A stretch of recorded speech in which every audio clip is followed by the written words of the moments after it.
Hello and welcome to Tutor Tuesday. We have a couple more cars for you today. Up first we have a Nissan Fairlady Z. This one sent to me by Ranger Hitman, and I have to say this is probably my favourite submission so far. It's just, look at it when the camera, go on camera, look at the front of the car, look at the front of the car, there we go. This is a fantastic looking car. I can't really explain to you why I think it's it's just, yeah, it looks incredible. Statistics on it has 232 horsepower, which is not too bad.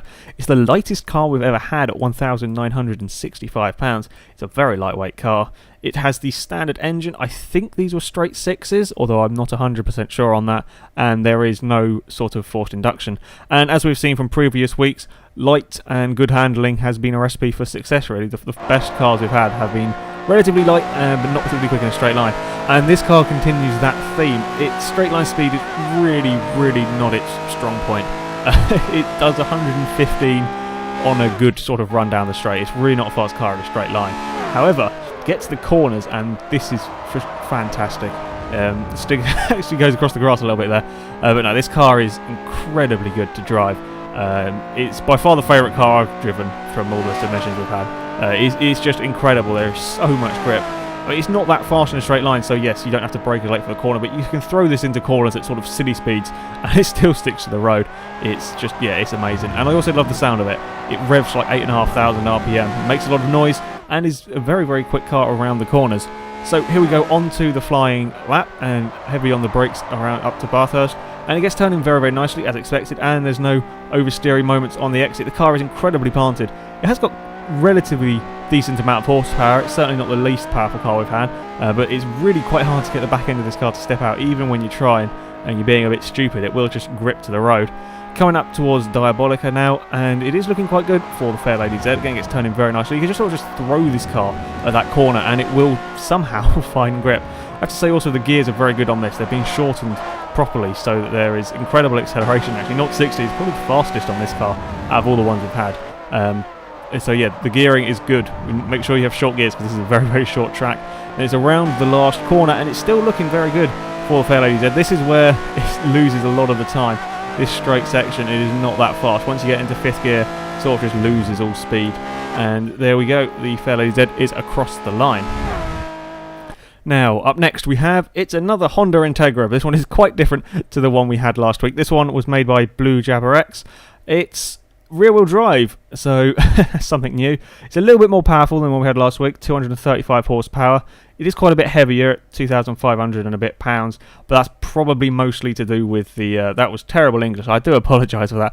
That's mostly to do with the fact that this has been converted to rear-wheel drive, and it's all of that sort of stuff that's added the weight onto it. I have to say I quite like the paint job. I do like that the fancy watchy thing that's on the side. Not a particular fan of Skrillex, so I don't really care about that. The body kit isn't, I don't know, I guess it's there for aero parts. I'm not a particularly fan of body kits on cars. Anyway, the Honda, it's a good car to drive. It's a very fast car to drive. I'm not really a fan because it doesn't really suit my driving style. I like to have a car that the rear end of it is very, very planted. And with this car, it's very, very quick, and you can take corners flat out. You just never quite know when the back's going to step out. As you can see there, Stig having a little bit of a problem coming into that last corner. That's the sort of section of the track that this car seems to struggle on, but it is a very quick car sort of overall. Straight line speed is very good for the car. It's 120, 121 I think. Not quite sure how this car is suddenly so much, for 5-6 miles an hour faster than the Fairlady Z, despite the fact it's only got 3 more horsepower and it's heavier and it's probably less aerodynamic. With all that drag on from the aero parts. But anyway, it is looking very good for the first section lap through the bomb hole, of course. It's going to be flat out through there, although you have to be careful with this car because the tail will sort of step out of line if you are a bit too brave. Coming around at Diabolica, and again, it's looking very planted and very settled through this section of the track, so he's not having too much problem with the oversteer around here.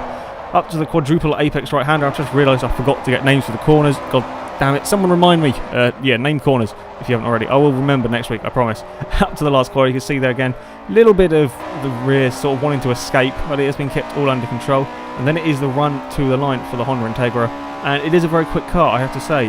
It's not my favourite car that we've had to drive, but it is very, very fast. And there it is across the line. Okay, so for the all-important lap times, and it is all changed at the top. The Honda Integra has gone first with a 58 dead. It's a very quick lap time for the Honda there. And the Fairlady Z didn't do too badly either. It got into fourth with a 58.6. It really struggles with a lack of straight line speed. Otherwise, that would be right up there. And it's a very good lap time from the Honda Integra there. So yes, we have a new leader. Now, I have news on the Tuner Tuesday front. I'm going to close submissions for it next week because we've got loads of cars to get through. And then we will be running a different competition after that, of course. So if you have cars that you want to submit to us, then please do send me a message. My game tag will be on the screen, thanks to the magic of editing. If you are working on a car that's sort of like not quite ready, then send me a message so that I sort of know you're working on it. If you have sent me a car or sent me messages saying that the car's on storefronts or whatever, don't worry, all of your cars will be included. I will get all of the cars sort of sorted out and get Stig to drive them. They'll all be in a video at some point. So yeah, we're going to sort of try and finish this off. It will be quite a few weeks before the actual series is finished. But yeah, we're going to close submissions next week. So if you have cars, make sure they are ready sort of for that. But that is it for this video, guys. So thank you very much for watching. And until next time, goodbye.